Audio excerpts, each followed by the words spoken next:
I don't know. I think that's kind of hokey. That's what I would call it. I call it hokey. I'm going to leave that up. 5, Four, 3, two, oh, and 1.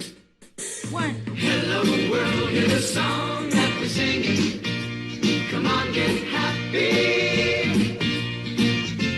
Ladies and gentlemen, mesdames, messieurs, bienvenue, welcome to the happy hour. Oh my god. Oh my god. Hey, we're back. We're recording again. Who would have thought? We are. We tried Here. we tried so hard last week to record. We even tried Thursday, I think, for like a second, and then we're like, no, fuck that.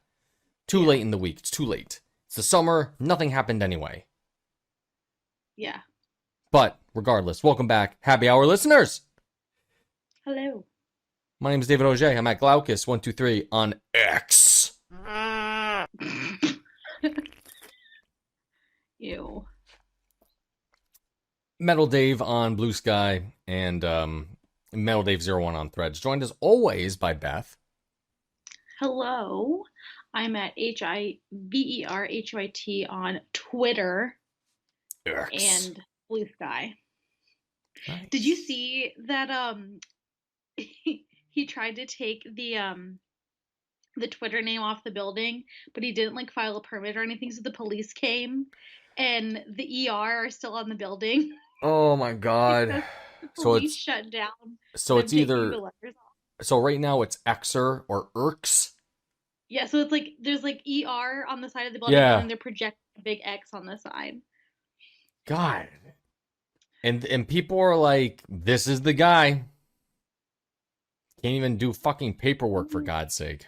Man, folks that are in bed with this guy, like Grimes, what the fuck were you doing? Maybe she just wanted the emerald money. I don't know. Like, you do realize that Grimes leaving Musk has resulted in X being created. Yeah.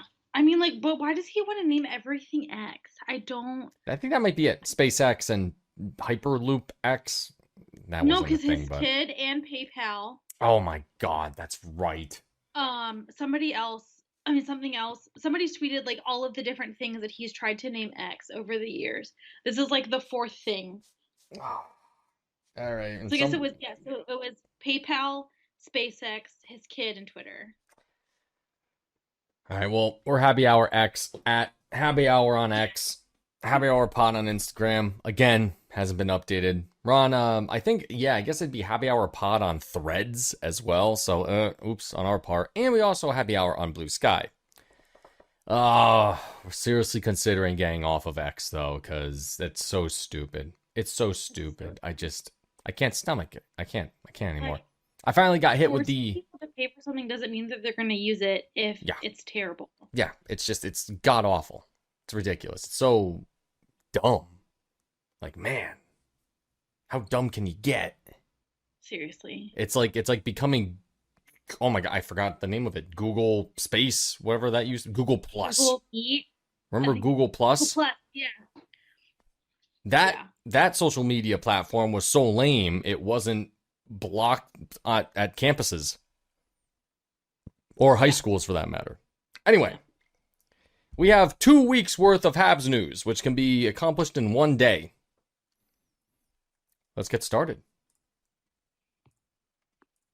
The most important bit of news, frankly, it was something that we asked about literally 2 weeks ago when the qualifying offers were made, and a big one finally came through of Alex Newhook. The new Hab. The big gun that Kent brought himself in. 4-year contract. And I thought I had the details here. Oh, yeah. 4 years, 2.9 per season. Fair. You know, if he sucks, like, if it sucks, he'll be, like, in the same level as, like, Armia, if I'm correct. Unless Armia is getting actually, like, 4, come to think of it. Wow, here we go. Me just blowing numbers here. Okay, so Newhook at 2.9, Armia at 3.4, and everyone is assuming Newhook will probably outperform Armia given that he's literally 8 years younger than him, and widely thought to be a freaking player as well. Yeah. Gonna be interesting to see. I've said it before, but I can't wait till training camp. Yes, it will be fun. Mm-hmm. I think. And that's what it's all about, kids. Fun. So there it is. Fun. All right, so that's Alex Newhook. Then we had some little minor league contracts come in for two-way contracts for Nicolas Baudin and Lucas Condada. Good for them. Yay. I believe, I'm not sure if Baudin suited up for the Habs before. Let me see. But I do remember Condada having a game. Kadada had a game or two, but I don't think. Oh, didn't Lucas? Yeah, he scored in his first game as a Hab. Did he? I think that was a big deal. Yeah, I remember tweeting about that, and so yeah, good for him.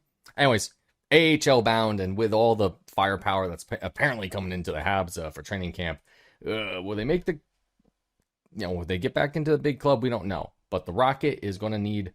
Well, the Rocket are going to need a lot of help anyway, because things are going to be so different, and hopefully because of the new doctors the Habs got, or at least the new team physicians, it's not going to be as rampantly, injury prone as before. But we'll see. Who knows? Maybe it'll be just the same thing because not one of us are hockey surgeons. So No. No. Not a hockey surgeon. now both those two things were the big news. Talking about players, and there we are. So with that, the Habs, since those moves, sit at they are $3.5 million over the cap, according to Cap Friendly, as of right now. And the same issues as before. What's going to happen with the injured reserve guys? I mean, once Caulfield's off injured reserve. Oh, wait, actually, trying to think about how that works. Okay. Only Price right now is officially on long-term injured reserve. And they have Caulfield, Monahan, Slavkovsky, and Arbor, so Jack-Eye. All of them are also in there. And it's funny because all four of those players are barely money-wise more than Carey Price's one thing. It's so funny. But we'll see. Yeah, that's it. Did you have any Habs related news that was serious? Oh, serious? No. All right. No. That's okay. Nothing serious. Trying to think. So what else we got? I have other things too. Comic-Con in Montreal happened 2 weekends ago. Oh yeah. Hell yeah. It was funny because I was in Montreal, partied Friday, hung out with the girlfriend Saturday, the rest of the weekend, of course. And it was that Saturday where we were like, what the hell are we going to do today? Plenty to do in Montreal. Beautiful weekend 2 weekends ago. And then the Habs tweeted about being at Comic-Con. And we're like, holy shit. Ooh. We could just go to Comic-Con. And that was literally the thing. We woke up. Was Yuppie there this time? Didn't see Yuppie. He was there in a Mario cap, as well as Metal was there as well. I missed both of them. But it was the first time I had ever been to a Comic-Con. And that was interesting. It was a lot of fun. Hell yeah. Actually, so much fun that because once I heard that the Habs were going, I'm like, okay, let's see who else is going. So I'm going through the list of people. I'm a big movie person. Comic-Cons have movie people at them usually. Yes. And two names come up that surprised the hell out of me. One being a Lance Henriksen, actor. Not sure if you know him.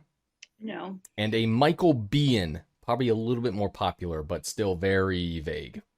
So, for those of you that don't know, that are listening to the podcast, we're veering way into other things right now since the Habs news is pretty sparse. But Lance Henriksen and Michael Biehn both starred in a movie that is near and dear to my heart, Aliens. Lance played the android, and Michael Biehn played Corporal Hicks, one of the Colonial Marines in the movie. So I got to meet those guys. It was really cool. Nice. Really enjoyed it. Now, there were two other actors there that more people ought to know. One being Sean Astin. Oh, hell yeah. Yeah. So I shook hands with Rudy. Shook hands with Rudy, Samwise Gamgee, and he was Oh, yeah. also in the second season of Stranger Things, Bob the Brain. Bob, he's gone too soon. Yeah. Oh my God. Seriously. Spoiler Better. alert if you're not in it, but don't worry about it. He's Yeah, fine. 3 seasons later. Yeah. 3 seasons later. New one's coming out soon-ish, I think. This year? It's supposed to, but I don't know if the writer's strike is affecting it or not. See, In yeah. in the SAG strike. I don't know if the Yes. strikes are affecting it or not, so we will see. I remember, the last time that there was a writer's strike, it was like 2003, 2004 or something like. Oh no, it might have been like 2008. might have been 2000. Yeah, actually closer around there because I was in the middle of Battlestar Galactica, and a lot of people are wondering what happened to that show, and it was definitely the writer's strike. Yeah. That sucks a lot. Anyway, so Comic-Con was cool, but there was one more name that was really, really big on there, and it was Yeah. Christina Ricci was there as well. Ooh. Didn't get to see her though, but because her thing was mobbed like all the time. Yeah. So there it was. But yeah, did that Comic-Con stuff, there's all sorts of stuff, anime lovers, sci-fi lovers, tabletop lovers, all sorts of stuff. I thought it was really cool that they had a guy doing a live speed run of the Nintendo 64 I see classic that on Instagram. That sounds nifty. Ocarina of Time, playing it in the OG Japanese version too, narrating in French what he's doing. And man, you ever watch people like speed run a video game? They are on a different wavelength Crazy. of game. Like, Like, I don't play video games, but I Mhm. can tell like it's nuts. To put it into context for people that recall the Ocarina of Time, big game, take your time with it, have fun. This guy was able to beat the second dungeon when you're Kid Link. You know, I'm talking about the beginning of the game. Kid Link, you have the Deku Yeah. Tree, then you have the Goron fire temple place. He beat both of Mhm. those in a half hour. Whoa. Run it, bolting Speaking through of- it. Speaking of Ocarina of Time, I saw this TikTok yesterday. Yeah. And it was like, I love how all the Zelda games are like, here's this ancient song of our people. And it's like, Link, throw a flower bomb at the wall, and you will get through to the secret thing. That's pretty. Violence is the answer, Link. You will find your way. But it's like this ancient song was like, oh, it's for this thing right here. Yeah, it's funny. It's good. Yeah. It's if we're talking about gaming, Tears of the Kingdom came up a while ago, and I put a ton of time into that game. Haven't beat it yet. It came out a month before Final Fantasy 16. I played Final Fantasy 16, beat Final Fantasy 16, went back to Tears of the Kingdom because I'm still working on it. I was honestly Nice. just playing it today. One of my friends is he's got early access to the new Baldur's Gate. Ooh, So he's on his third playthrough of the early access part. damn. And he never plays. Well, he's done like 3 different Characters. races and Yeah. characters and stuff. He never plays evil characters, so we've convinced him. He streams on Twitch and stuff. We That's convinced him to do an evil character for this last playthrough before the release date, and he's like having such a hard time because like I'm gonna burn the cupcake. he like even when we played like D&D like years ago and stuff. I mean, he still plays whatever. I just don't anymore. But like he he never plays mean characters. He never like wants to kill anybody, Mhm. hurt anybody, kind of thing. And so like tonight he like killed this like alien thing, He's like, "Oh." and then like he came across this like bad guy that like he killed, and then like their dog, and like everybody was like, kill the dog, kick the dog, and he was like, no, I can't. Draw the line. Like I'm not doing And it. draw the line at dogs. That's and, like, all of lawful his- evil. Yeah, and like all of his like he'll try to like be mean. He was like in an argument with this other character, and he tried to like punch the guy, and both of his roles failed. He did not get to punch the guy, and he was like, the game knows I'm trying to be evil. It's not letting me. It knows my true character. So it's been interesting Yeah. to watch. Like I said, I don't play video games, but like I like to watch other people play video games. Mhm. And like Baldur's Gate is pretty cool. It's like playing Dungeons and Dragons, but you're just doing it on a computer with like visuals and stuff. Baldur's It's Gate, pretty neat. yeah, Baldur's Gate canonically is at part of the actual D&D universe. Same thing with Neverwinter I know. Nights. And like Neverwinter is a town. Baldur's Gate is a town, all into like the actual Dungeons and Dragons universe. I don't know too much further than that, but I used to play Baldur's Gate, like the old one on the fucking PC in the 90s, like a lot, or early thousands. I don't remember, but it was really cool. For those of you really curious about the timeline of how morality made it into video games, there's a show on Netflix called High Score, and one of the episodes covers how a developer dealt with players that wanted to be evil in games, because that was like a new thing, like back in the 80s. It's like, oh, all my character, everyone, you're going to play a hero and blah blah blah blah blah. And instead he realized that what people would do is that they'd have their character run into a town, kill everybody, steal everything, and it's faster than doing quests and being heroic. Yeah. So the next game he created had like a morality meter. So, if people see you coming and you have like enough like evil renown, they would attack you like right away and stuff. And that's how that sort of thing developed. And that was like, what game was it? It was Ultima. For those of you that remember Ultima, that was like Ultima 3 or Like 4. And that's old computer shit way back in the day. Like the guy made Ultima 1 literally in his closet. Just Wow. I like computers. Here's my game, Ultima. Oh, we do have actually other Habs news. The preseason calendar was released. Yes. I actually forgot about that. Sorry, listeners. Right back into it. So, 6 games, 3 of which against the Leafs, 2 against the Ottawa Senators, and 1 against the Devils. Tyler Toffoli revenge tour. Yeah, exactly, right? So, it starts on starts at home against New Jersey on September 25th. So that whole week, September 25th and on, the 25th, 27th, 29th, 30th, October 2nd, then October 7th, it's going to be Jersey, Ottawa, Toronto, Ottawa, and 2 away games for the last ones. October 2nd in Toronto, October 7th in Ottawa. So there it is. So for those that want to enjoy some Habs preseason games, they start September 25. Mark your calendars. If you want to have, it's actually a full like week of 2 games. months from tomorrow. What's that? 2 months from tomorrow. Oh yeah, no kidding. Oh, you know what? September 29. I might be able to do that one. So September 29, that's Friday against Toronto at home. So for those of you that are in Montreal, I mean, preseason tickets are going to be pretty cheap comparatively. I hope, I imagine. I pray to God. I'm going to see if I'm going to be in town for that one.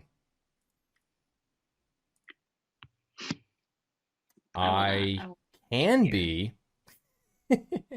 I might actually do that. That'll be fun. Do it. So there it is. So there's preseason. Forgot all about that. That's nice. Again, as is always, the Canadiens prospects will be in the Prospects Challenge that is in Buffalo. I attended the one last year where I got to see some kid named Arbor Jackeye come out of nowhere and wow everybody, and also got the first glimpse of Juraj Slafkovsky as well. So there will be 3 games for the Prospect Challenge. That's earlier in September, so it's September 15, 16, and 18. And the Habs will be going up against the prospects from Buffalo, Boston, and Ottawa. That's in downtown Buffalo at the Lecom Harbor Center, which is right next to the main Buffalo rink. It's a good time. It's a lot of fun, So if you get a chance to check that out, I think tickets are like dirt cheap, $10-15. See some of the prospects play, and it's a lot of fun. You can get and it's coached by the Laval Rocket staff. And what was that? So you can get buffalo wings. Yeah, get buffalo wings. Yeah, there's Labatt's. The freaking get Labatt's there. Like a lot of Labatt's is actually brewed in Buffalo. There's also the Hofbrau House. You can walk there from the Harbor Center, which is like godsend. I love that because that's my jam right there. The Habs, apparently, I just saw the one today from Brendan Gallagher's fiance, but apparently the Habs are doing a series on All About My Man. Is that what it's called? Because there was they did an one Uno flip on the Wags. they did one last week apparently with I just saw it. I just saw it. Kovacevic? No. No. I just saw it. I suck. They did another one last week with another player and his partner. Mm-hmm. But I guess they're doing like a spotlight series where they have the women talk about their dudes. So that's cool to get that insight on them. And then there was also a feature on Michel Lacroix, Yes. our beloved Michel Lacroix, which was really good. So definitely check that out. I will link it when we post. I just can't find it. I can't find this other one. Yeah, I don't know. But I mean, I'm interested to see more. I hope they do Caitlyn and Nick next because I really want to see what Caitlyn has to say about Nick and the cats. Well, you see, Nick plays hockey, and then I play with the cats. Yes. That's it. There was a picture of him holding Leo like this Yeah. in his hand, and somebody was like, "Why are you holding him like that, Nick? They're not going to take him away from you." I actually have the Oh, article. it's Chris Weidman's partner. I Oh, still can't that's remember, but it was Chris right. Weidman. Yeah. Chris Weidman's partner. There was the other feature that they did last week, but which I did not see. I saw the one from Emma, and then I was scrolling through other stuff, and I was like, "Oh, okay, they did this one. Where was it?" Kind of thing. But That's right. But yeah. So yeah, those are going to be interesting to look into. I actually have an excerpt from the Lacroix article up here. Let's see, talking about Mike Matheson, who grew up on the West Island of Montreal, as everybody knows. An avid fan of the Bleu Blanc Rouge, was one of those fervent supporters encouraging their team from the stands. When Matheson transitioned from the seats to the ice, he would still get chills even behind enemy lines as a member of the Panthers and Pittsburgh Penguins.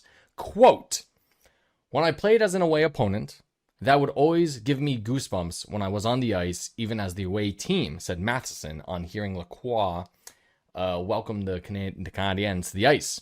"So much of what reminds me of my childhood and going to games is listening to his voice." And it's true, because Michel Lacroix has been in the game for almost 60 years. He's been the announcer for the Habs.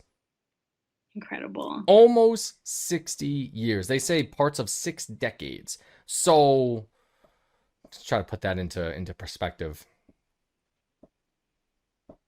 Almost as long as since the Leafs last cup. Yeah, I was about to say, I have an incredible fact about that, actually. I'm going to veer right into Leafs talk. So, Toronto Maple Leafs, 1967, win the cup. Good for them. Months later, the first McDonald's opens in Canada. They haven't won since. It's McDonald's fault. It's Ronald McDonald.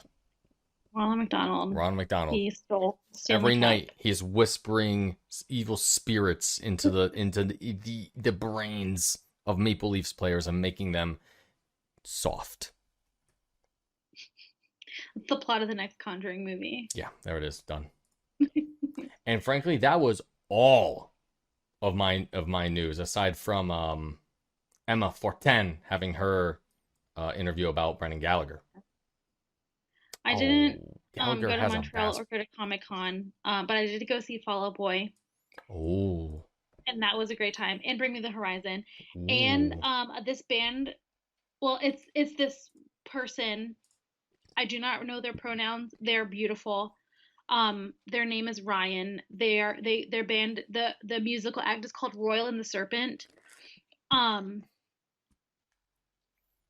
fell in love the moment I saw them come on stage. They are femme presenting. Absolutely. They remind me of Charlize Theron. No, Uma Thurman. They remind me of Uma Thurman. Uma Thurman in the face, but then they have like this long yellow hair. They performed in a giant button-up white dress shirt and Red Bull like MMA shorts. Incredible. So they were one of the opening acts, and then Bring Me the Horizon, and then Fall Out Boy. It was a great time. I I was supposed yesterday. I saw them Saturday. Yesterday, I was supposed to do my Barbenheimer double feature. I had to cancel my tickets because I was so worn out from the show because I'm old now. Um, Naturally. but it was wonderful, wonderful, good times. Um, but definitely check out Royal and the Serpent. They're amazing. And then the drummer that was playing for Royal and the Serpent, he is 22 years old. His name is Tosh the drummer. He's drummed for like Kid Laroi, and some other well-known musicians and stuff. Andy, the drummer from Fall Out Boy, he had a family emergency and had to leave the tour for a little bit, and so Tosh learned all of Fall Out Boy songs in 2 days in order to cover for Andy while he's out, and he did an incredible job. Nice. And he's on TikTok, and he's so good. It's bonkers. So if you're looking for some new music, definitely check out Royal and the Serpent, and check out Tosh the drummer. He's a cool dude. He does some good stuff, and he's 22. Like it's nuts. He's so young. Like I think he's been like drumming professionally since he was 16. Nice. Did he drum for like Hans Zimmer or something? Because Hans Zimmer, that guy. Oh no, actually no. That reason I think about that, Hans Zimmer, I remember years ago, he actually had a band, I think, that played at like Coachella, and their drummer, Hans Zimmer's drummer, like a drum kit drummer, had a Habs cap on at Coachella. Oh. It's like, that's interesting. So I found out that Ryan Santiago is a lady, according to Wikipedia, at least. Yes. Okay. I don't like to assume. Oh no, I know. I didn't either. I was just looking, and a lot. It's all she, that, etc., etc. No, she is great. She's amazing. That's awesome. Cool. I literally was like, I will marry you right now. Santiago took up competitive dance as a child until she shattered both heel plates after jumping off a stage while performing when she was 14 years old. Oh shit. Oh. Heel plates. In 2023, Santiago performed as a supporting act for Fall Out Boy, and there was So Much for Stardust tour. Yes. There it is. Yeah. Cool. Good for her. Up and coming. 29 years old she is. She is so talented. Excellent. Let's see, what else are we doing here? All right, we're coming to the end. Yes. Lucy Landymore is slated as the drum kit drummer for Hans Zimmer. Lucy? So it says Lucy Landymore. She's based in Vienna. Oh, she's a drummer with the World of Hans Zimmer. And it's definitely like Lucy, a lady. Because I could have sworn someone's like, oh yeah, that guy that was drumming. But who knows? Maybe they were just far away. Who knows? But okay, Lucy. Good job, Lucy. Yes. It was Barbenheimer weekend. I'm so sad that I wasn't. Hopefully next weekend I can go and revel in the Barbenheimer of it all. I caught Oppenheimer at 10:30 in the morning yesterday. That was when I was gonna do Oppenheimer at 10:30 in the morning, and then Barbie at 4:10. I had like an hour between when Oppenheimer was done and Barbie started to like get food and whatever. Right, and that was my plan too. I was supposed to meet up with friends for Barbie, but they ended up bailing because Saturday it was Daiquiri Fest at Saratoga. If you put, Daiquiri? Oh yeah, Toga is a fucking sloppy mess, man. That town, for people that haven't been to New York in the capital region, Saratoga has a semi-famous racetrack, up, where it is. The racetrack and the racino. For horses or for cars? Oh no, for horses, like hats and blah and all that. Yes, right. Okay. Now, with that comes some of the sloppiest drinking you can ever imagine. There's one street on Toga in particular called Caroline Street, and it's like the apocalypse happening every weekend there. So add a daiquiri fest to it. At least, thank God. I was talking to my friends, the day before, and said, "Oh yeah, you can only get in between 2 and 4 o'clock," and they shut it. I'm like, "What?" So there was still enough people for my friends that got so severely hammered that they're like, "We can't go to Barbie at 6 o'clock the next day in the afternoon." Yeah. They were that just sounds done. Dangerous. Done. But there was no. Oppenheimer was great. I'm a history guy, and it was really incredible. Cillian Murphy was really good. Everybody was really good in that movie. Everybody. And then Barbie. Holy shit. That was also really good. And I'm glad it's making all the really, really, small men that pound their chests feel even smaller because they deserve it because they're idiots. Yeah. That's all I have to say about that. Also, if you want to go see Oppenheimer, but you are concerned about needing to use the bathroom, there's this app called Run Pee. It's been out for like 13 years. It's been out for a long time. But when the movie starts, you like press a button in the app, and then it gives you an alert like 30 seconds before times to go to the bathroom, and then it tells you like what is happening in the movie or what a line somebody says, that it'll be like, okay, when you hear this, get up and go. They try to keep all of the pee times around 3 minutes or so you have time to go, wait in line if necessary, and come back. And then when you get back, they tell you what you missed. Interesting. They also do trigger warnings, trigger warning pee time. So like if there's going to be some sort of like assault or like animal death or child death or something like that, they'll do that in there as well.